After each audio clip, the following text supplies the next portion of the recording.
Good morning and welcome back to our leadership empowerment session in part 3 of the series on the laws of leadership.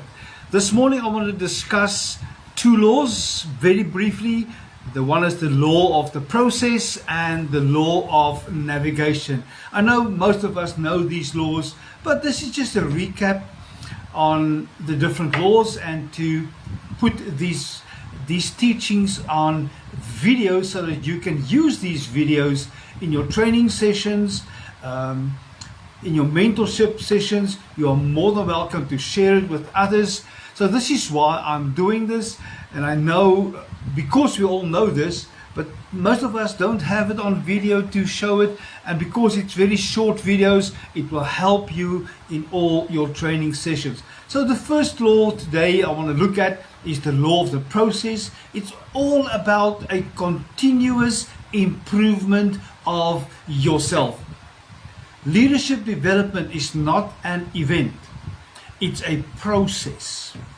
It takes time to develop. That's why it's the law of process. So what can we really do in a day? An event is something we do on a specific day, for a specific time, for a specific audience.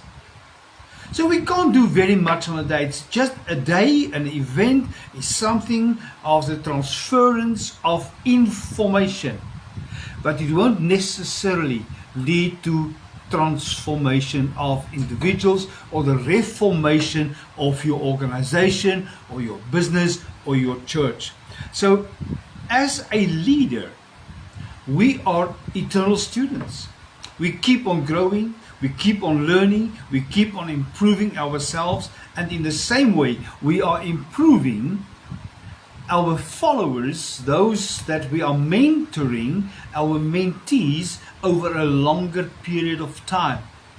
So we can do it daily, but not in a day. So in your professional life, we need to grow daily. But very important, we need to grow as well in our personal life on a daily basis. This is where Dr. John Maxwell have the daily dozen, the 12 things that we need to do daily on a daily basis. Evaluate yourself. I'm not going to discuss it here. There are teachings available on this. There are videos available on this. So it's something we have to decide every day, that when I go to bed tonight, I've done things right, and which I've not done right, I'm going to fix tomorrow. So the hardest person we will ever lead is ourselves. It's easy to lead others, very difficult to lead ourselves because we are subjectively involved. Our decisions are masked, are veiled by our own emotions. So the law of the process is how we continuously raising the lid for ourselves, for our organizations, our businesses, and for those we are leading. So go and watch the first video of in part 1 on the law of the lid. So let us quickly look at what is an event, what is a process. An event encourages decisions. So you bring a teaching, you encourage people to make a decision for tomorrow. I remember years back when Dr. John Maxwell launched the Million Leaders Mandate. I think it was in 2002 in South Africa.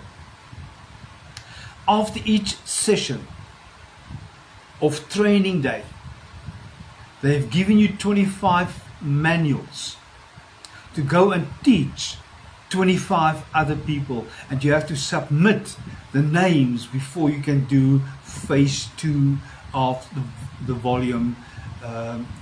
One volume, you've got 6 books or 6 phases, and after phase 1 you get 25 books to train somebody else and to bring them along. And if you don't submit the names, you won't be able to get volume notebook 2 of the first volume.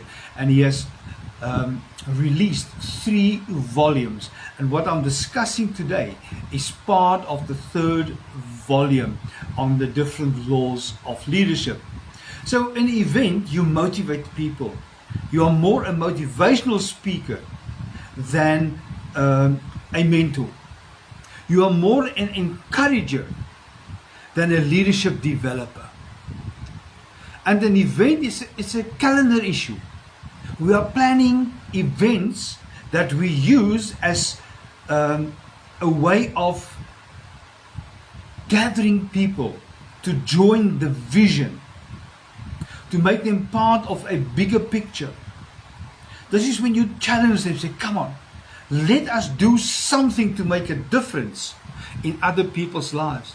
I've accepted that challenge in 2002. I was so enthusiastic about it and challenged by the need of leadership development that I've changed my study field from counseling to leadership development.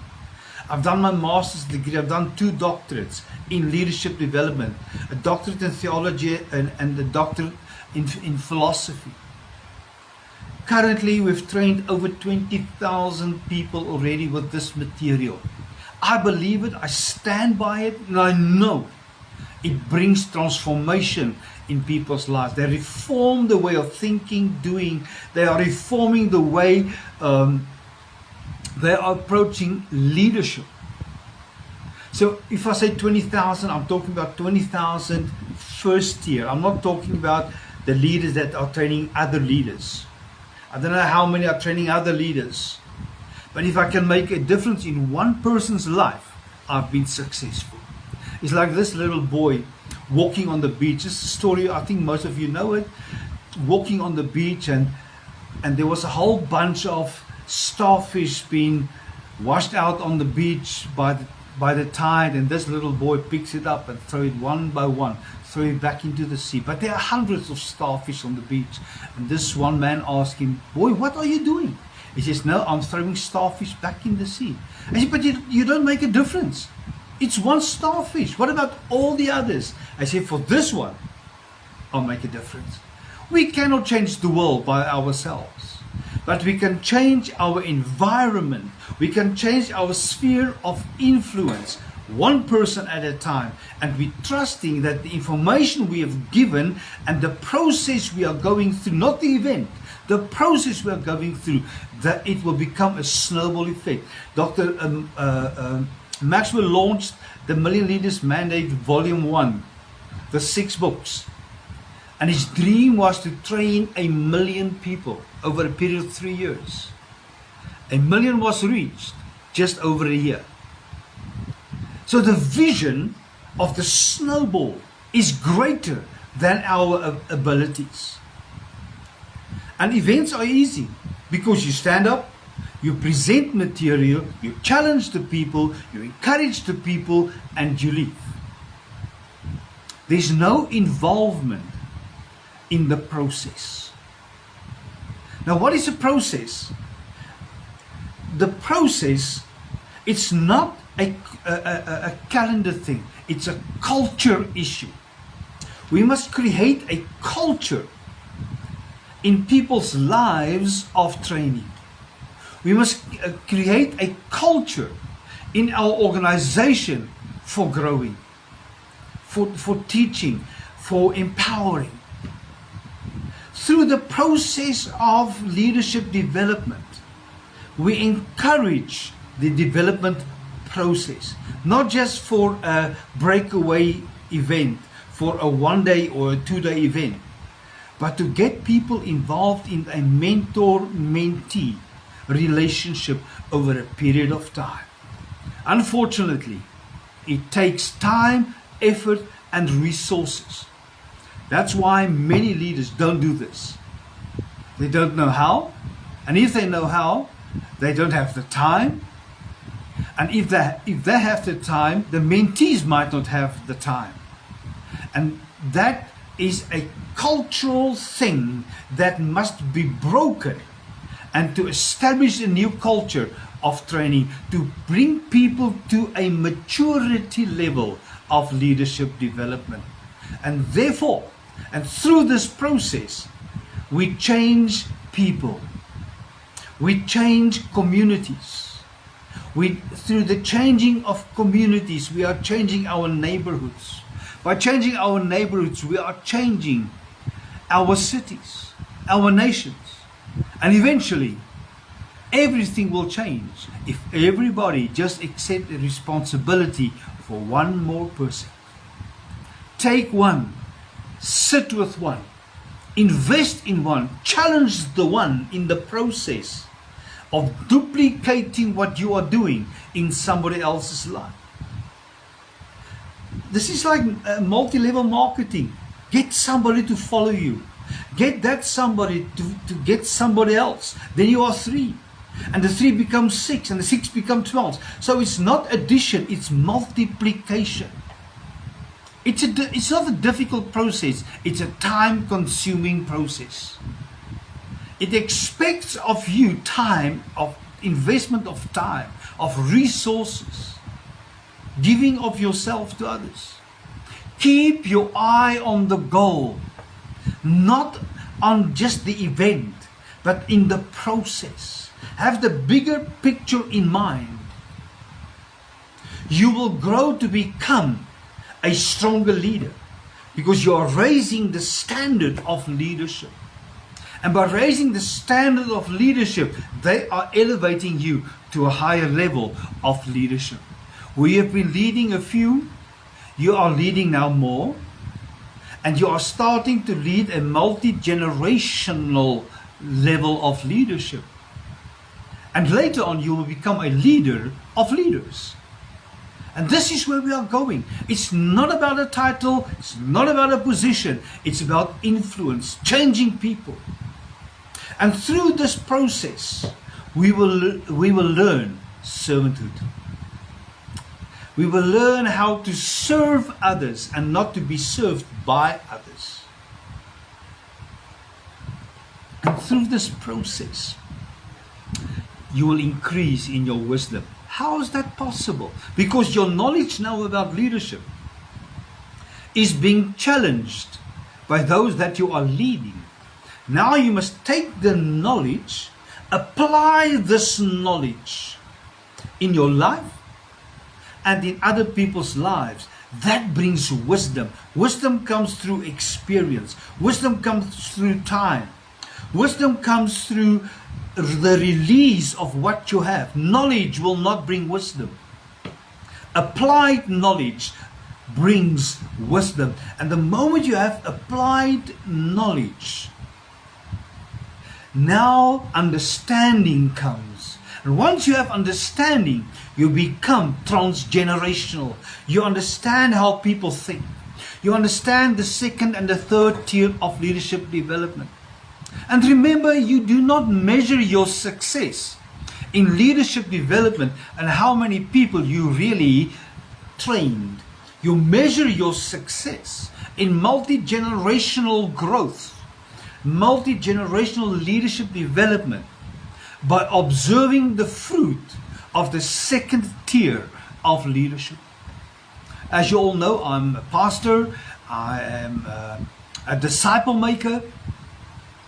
We have been involved in planting 18 other churches, overseeing 150 churches, representing close to 500,000 people.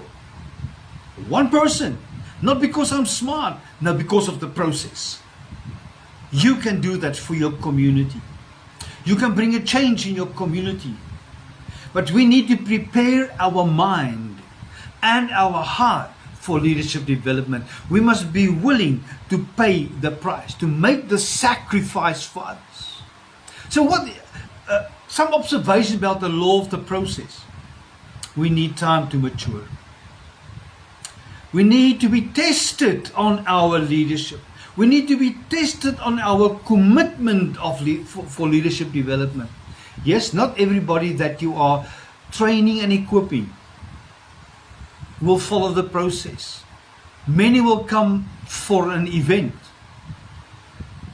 I do leadership events as well, where I go to communities, advertise, get people together, In the beginning, I've tried to get as many as possible people together, 100, 200 people. And then you say, wow, we are successful. No, we have not been successful. There's no impartation. Oh, there's impartation, but there's no accountability. I've changed my approach to smaller groups, to 25 to 30 people. By doing this, there's communication. There's impartation, communication, there's dialogue. There are questions to be asked. So the people become involved in the process and not in the event.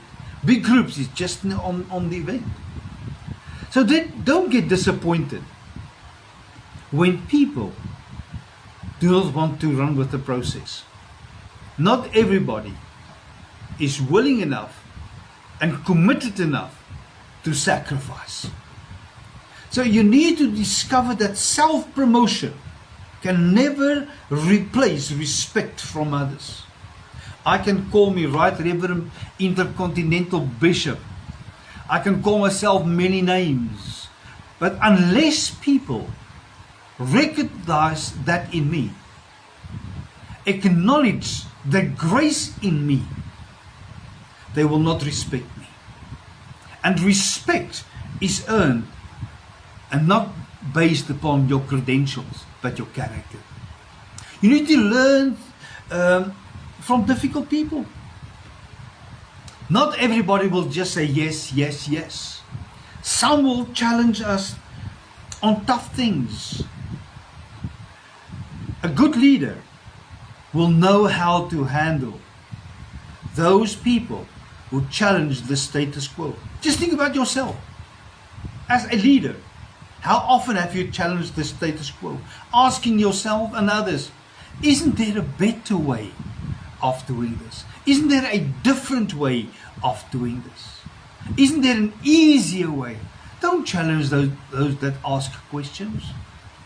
We need them. Because once they understand, they will run.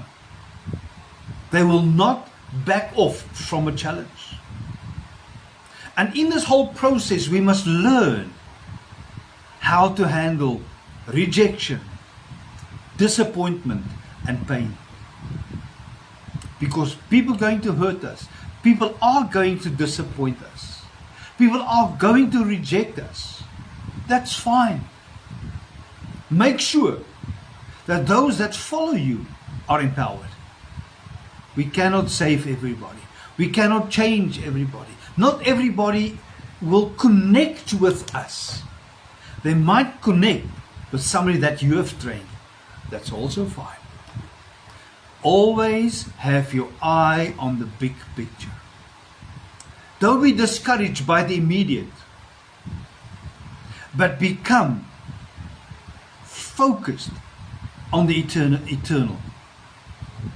Serve, keep on serving, be faithful.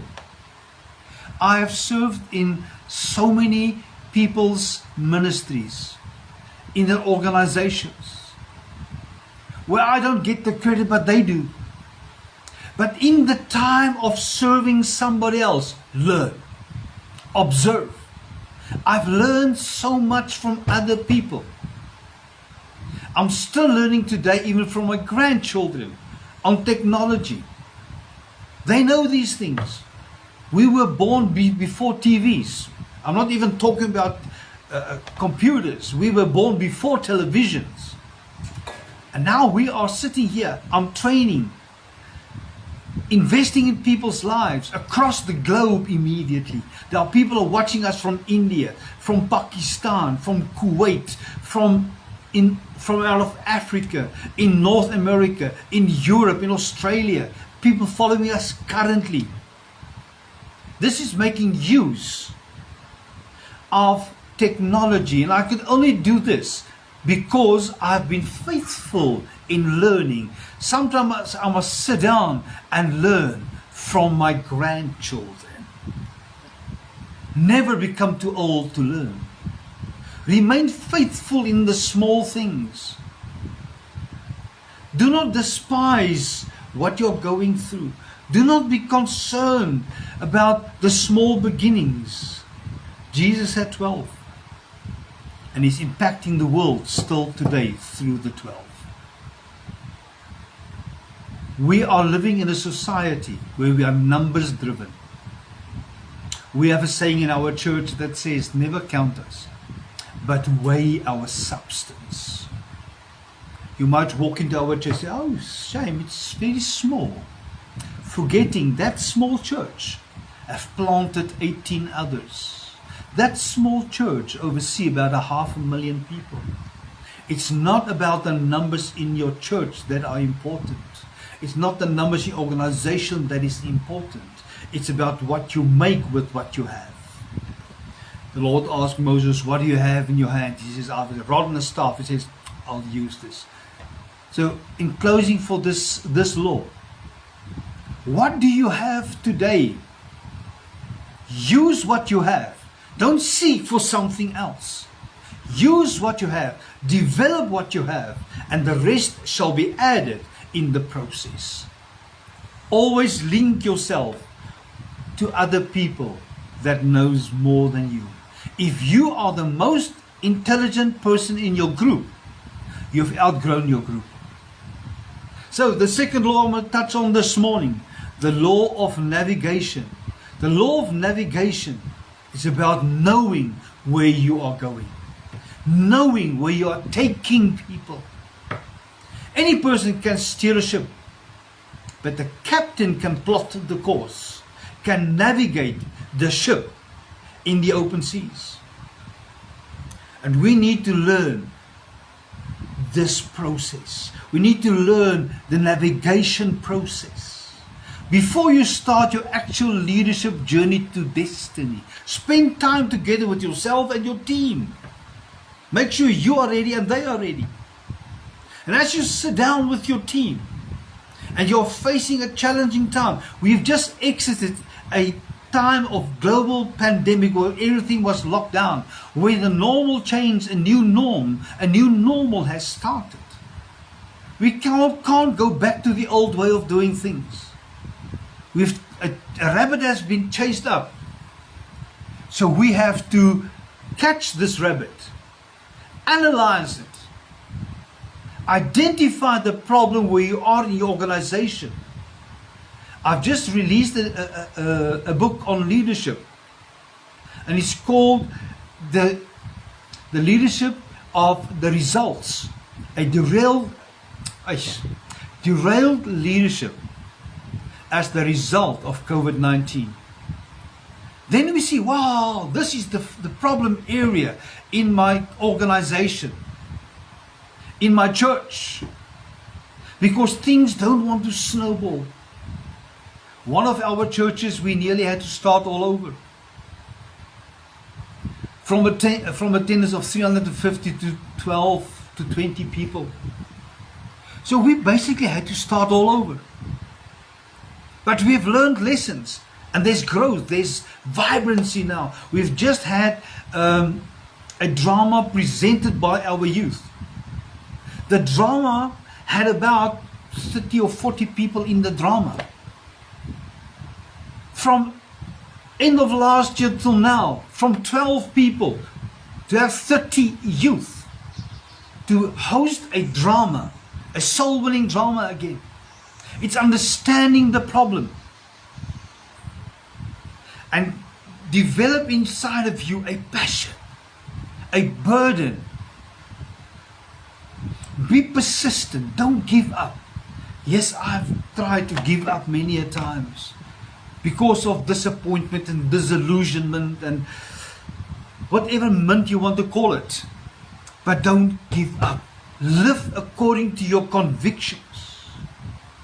And after you have identified your problem, now you must start to navigate yourself, your business, or your team into a new dispensation. How do I do this? Identify your key influences. Get them together. Get them on board. Because if you have influences that are with you, your voice has been multiplied. Instead of one voice, you have multiple voices. Now you can share with them the situation. You can cast your vision. Tell them, this is the vision. Don't look at the current position. Look at the future. Encourage them constantly. Pushing them constantly. And organize your team first before you launch the project. If you launch your project prematurely, it will die. Because the people are not ready to receive, the leadership are not ready for the people to lead them. So get your team on board, get them activated, get them motivated, get them passionate, and then you start to roll it out level by level by level. And you will see the toughest one is to get your team ready. To get the next tier ready, it will be easier. And it becomes easier the more you roll it out, the more you duplicate, because there's momentum. But more about the law of momentum a little bit later. So what are the principles for navigation? We are nearly done. Give me 2-3 minutes. Follow your conscience. Believe in yourself. Believe what you stand for. Have passion. If you are not passionate, the ones you are leading will not be passionate either, because leadership is caught and not taught. Passion is infecting other people, not through the mind but through the heart. Follow your passion. Find your purpose. Passion is I love this. Passion is the willingness to suffer for what you love and believe in. And it's often the door that leads to destiny. Let me repeat this. Passion is the willingness to suffer pain for what you believe in and love. What are you passionate about? What are you willing to sacrifice for destiny? So how do I prepare for this journey? Navigators draw from past experience. We have to. If we want to plot a course, you can't just focus ahead. Because if you are just focused in front and you don't look from where you are coming, you have no point of reference. And you can lead slowly away, drift slowly away, because the beacon at the past is not there to direct your future. But remember, my beacon of the past is not the author of my future. It's just a point of reference. It's just a point of departure. Plot your course. Do constant evaluation, just looking over your shoulder. Not to want to turn back, but to see where you're coming from. Not to complain about the past, the good old days. Navigators examine their current condition before making commitments. Don't be quick to make commitments. Be very slow to promise. Navigators listen to wise advisors. Connect with people that have been where you're going. They know the road, they know the pitfalls, they know what to do. Don't just do it by yourself. We are not islands. Navigators make sure their conclusions are based upon the facts, on passion, and on good advice. So let us quickly capture this. Closing. Have reflective thinking. It gives you perspective. Give emotional integrity. Let people be able to rely upon you. Then they will follow you where you are navigating. Increase your confidence in your decision making. This is reflective thinking. Because I've made those decisions in the past. It was successful. Use the framework to make the decisions in the future. We can't just take it carte blanche. We can't just take it lock, stock and barrel. Every season calls for new decisions, but good decisions has certain principles. Have the big picture in mind. And lastly, reflective thinking help you to learn from your past. For us as leaders, let us navigate our organization, our business, our church. Help to lead, to navigate people. Not for my benefit, but for them to reach their destiny. But have your vision casted big enough for them to live their vision within your vision without feeling abused, manipulated, or sidetracked. So these are the two laws I want to I briefly discuss with you this morning, the process and navigation. Don't miss on the next part 4, on the laws of leadership. Thank you for tuning in, and I know you will be blessed.